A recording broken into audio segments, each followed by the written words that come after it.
There's a war going on, so where y'all at, ladies and gentlemen? Welcome back to the channel, Football Therapy, with me, your host, Jan. I hope you're doing well, mate. I really do hope that. What the ruddy hell is going on? Welcome back to Chelsea News, the daily series. That's right, every single day here on the channel. Series here on the channel where I reflect on what's being said about the Blues, giving you my opinion on it, more importantly, asking for yours. And boy, oh boy, oh boy, my giddy aunt, there's a lot going on, mate. Gerard Romero, the Barcelona mouthpiece, content creator, Twitch streamer, saying 99% done Jules Kounde after a British journalist saying he's done. He's done. Rumours all over the gaff. People out on training in pre-season saying, yeah, it's done. He's coming to Chelsea. I've read certain things about certain media people online that are going to interview him at Chelsea. Like, it's done. We'd won the race. And then this guy's coming out saying 99% done to Barcelona. We're going to talk about what Matt Law said yesterday, what this guy's saying now, what to believe. It's a transfer media storm, sensational, annoying piece of drama. If you want to keep up with the drama, make sure you subscribe. Make sure you like the video to support the ting. Why wouldn't you want to show some support? And if you want to subscribe, should you choose to do so, hit that sweet, sweet bell, baby. Nice one. Yeah. Let's get into it. First off, we're going to be citing an article from Matt Law of the Daily Telegraph, or the Telegraph, talking about what last night, the situation with Jules Kounde, and indeed Azpilicueta, which is interesting. And then we'll talk about Romero and the great transfer battle of Jules Kounde. Chelsea beat, so this is the headline in the Telegraph, Chelsea beat off, don't take that out of context, competition from Barcelona to win race for Jules Kounde. Tuchel has warned Azpilicueta also that he might not get his dream move to Barca, despite Kounde capture. God, Chelsea are going to hate Barcelona, and this is probably why we might block Azpi to Barca. Jules Kounde is set to become Chelsea's third summer signing, but the head coach Thomas Tuchel has warned captain Cesar Azpilicueta that he may not be granted a move to Barcelona. Chelsea look to have beaten off competition from Barca for Kounde. They have agreed to pay Sevilla in the region of £55 million, about right if you ask me, and have offered the defender a 5-year contract, having signed Raheem Sterling in a deal worth £50 million, or, as I understand it, rising up to £50 million, and Kalidou Koulibaly for £34 million. Chelsea's new owners have already committed £139 million to new signings since taking over the club, with more deals to follow. Barcelona president Joan Laporta appeared to concede defeat in the race to sign Kounde by telling a supporter in Las Vegas that the 23-year-old will move to Chelsea. I believe a Barcelona fan said to Laporta, "You're going to sign Kounde?" And he said, "Nah, he's going to Chelsea." And then a lot of Barca fans said, "Oh, he's just saying that." But maybe he was, maybe he wasn't. Speaking at Universal Studios in Orlando on Friday, Tuchel refused to be drawn on the Kounde story, but insisted his arrival would not automatically trigger Azpilicueta's departure to Barcelona, particularly with the Spaniards unwilling to pay anywhere near what Chelsea spent on Koulibaly. Well, why would they? He's 32 and he's got 1 year left in this deal, Azpi. And Tuchel has admitted he's not entirely happy with Barcelona's pursuit of Azpilicueta, who still has a year in his contract. Tuchel said this: "I'm not sure if we want to give Azpi what he wants, because at some point it's also about us. I use the example of Koulibaly, who we pushed so hard for. He's a national player. He's a similar age to Azpi. He's the captain of Napoli. We have a Spanish international player, the captain of Chelsea, and I see him maybe on the same level as Koulibaly." Yeah, I understand what he's saying there, but, we know perhaps Azpi at the moment isn't the same level as Koulibaly, despite Azpi being a legend. But Barcelona do not see him on that level. So I'm not sure I want to give Azpi what he wants, because he's a huge player. So Tuchel saying there, look, he's a legend for us, he's a huge player, they won't see him like that. We see him as a titan, we respect him, and, maybe we don't let him go.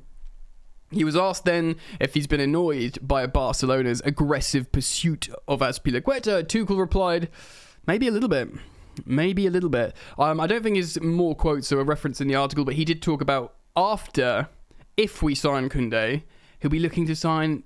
after Koulibaly, he'll be looking to sign at least one more. And he really emphasised the at least. So that could be bad for your Levi Colwills. It could be Kounde and Kimpembe. He's really looking to go in hard for defenders.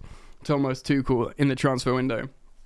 The anticipated signing of Kounde will bring an end to a year-long pursuit of the player for Chelsea, who almost signed for last summer. Kounde had appeared to have slipped down the pecking order of Chelsea targets this year until Matthijs de Ligt went to Bayern and Ake decided to stay at City. The arrival of Kounde will further strengthen defensive options for Tuchel, who has already signed Koulibaly from Napoli this summer. Kounde can play on the right of a back three or right wing back, which will give Tuchel the option of swapping Reece James with those two positions, depending on the opposition. You know, you use the strengths of the player in that position. You can just swap, basically. The same way he did with Azpilicueta and James. He'd literally be a straight swap for Azpilicueta, Jules Kounde, that is. But Azpilicueta is keen to leave Chelsea this summer, with Barcelona giving him a 2-year contract. I think they're going to give him a 2+1 as well. Tuchel and Chelsea have told the 32-year-old that he must wait to find out if the club could land the targets before making a firm decision. Asked whether or not Azpilicueta's motivation and performance levels can remain high if he wants to go, Tuchel said, "It's maybe now a bit tough because the other club is on him, permanently on him, and it causes distraction. But at the start of September, normally when things calm down and they're clear, I'm very convinced he could play at the highest level." Basically, if we break his heart and don't let him have his big move, he'll eventually be professional again. Of course he'll be professional. He's a Chelsea legend. He is professionalism personified at Chelsea Football Club, Cesar Azpilicueta. I'm totally fine with him going, even though as time goes on throughout this window, Chelsea are getting more and more aggravated, understandably, of Barcelona. Historically, we've got a bit of a rivalry of Barcelona in Europe and the Champions League from certain games and stuff, from, fixed games allegedly, to us beating them in the new camp and stuff. And there's always been no love lost, but this is like, they won a couple of our players, they've taken one of our players on a free transfer, they've signed Ousmane Dembele that we're looking at, they signed Rafinha that we're looking at, so there's a lot of aggravation there. Should they sign Jules Kounde, that would be aggravated further, and you could understand why we'd just literally cut all ties and not give them anything that they want. But, at the same time, you want to grant your legend what he wants, as Azpilicueta. It's a tricky and difficult situation. So, let's switch over to the Barcelona-Catalonia side.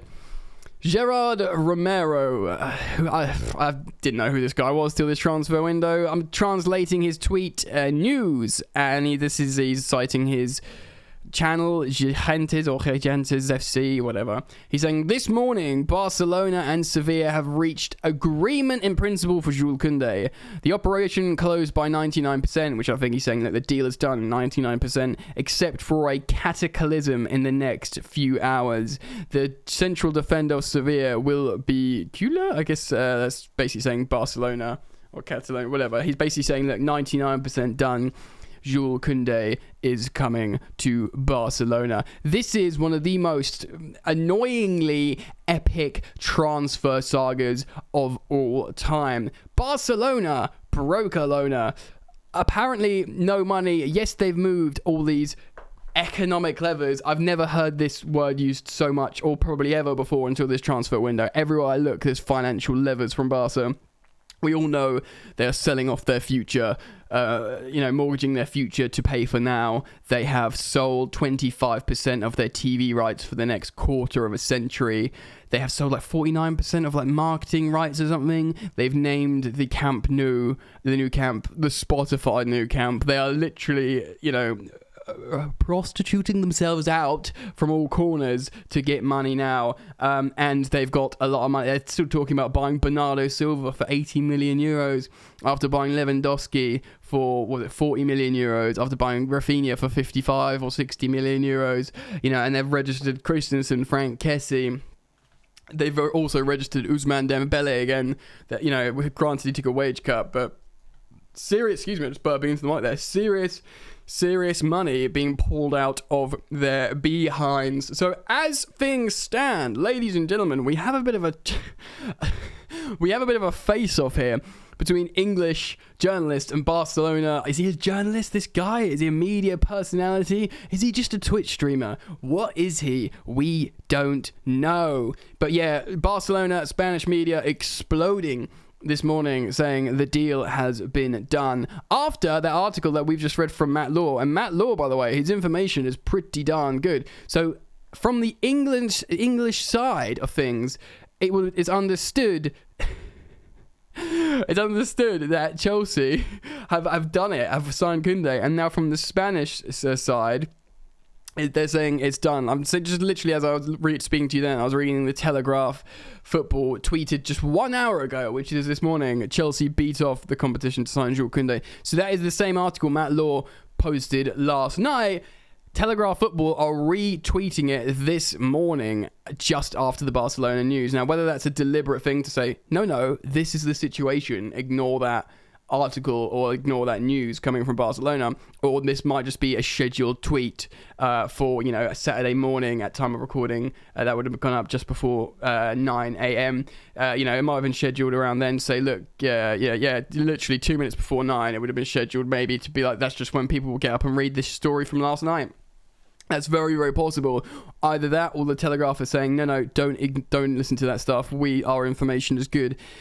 Either way, the battle is on. It is epic. I want to reiterate some stuff that I said in recent videos. If you're a regular watcher, you would have remembered me saying this. Was it the last video or the video before? That, look, Kounde is a very good player and he's a target, so I want to get him. But all of these players, I'm not having my heart broken on some players that I've never watched before and went, I'd really love him to come and play for Chelsea. Whether that is Rafinha, again, Leeds being in a relegation battle, it's they've got a good player in Rafinha. Do I want to pay 60 million to come to Chelsea? I mean, not particularly, but I guess if the coach wants him, great. Ousmane Dembele, yes, he's going for a lot of money. He's a big, sexy name. There's a lot of risk if you come to Chelsea.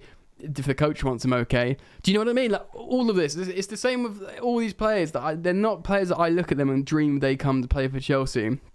I don't think we ever had a chance of signing Lewandowski, because I don't think he, it was the consistent reports were he just didn't want to come to the Premier League and he always wanted to go to one of the La Liga giants. So all these other players, I'm not massively let down by, but what I am frustrated with is these are club targets that aren't getting over the line, and Todd Boehly is having a baptism of fire.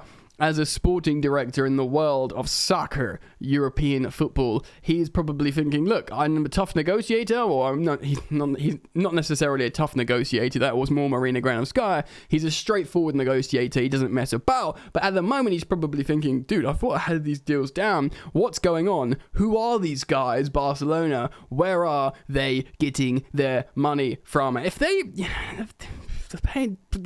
could all fall apart for. But Barcelona, it genuinely could. It all falls down. Boys, girls, ladies and gentlemen, what do you think? Comment down below, start up the conversation. It's mental, it's crazy out here. I want to see you guys talking to each other in the comment section. Thank you for everyone who supports the ting by liking the video, subscribing if you're new, and guys, keep it locked because I'm sure stuff will pop off through the day, and I'll keep you posted. Keep it locked, peace.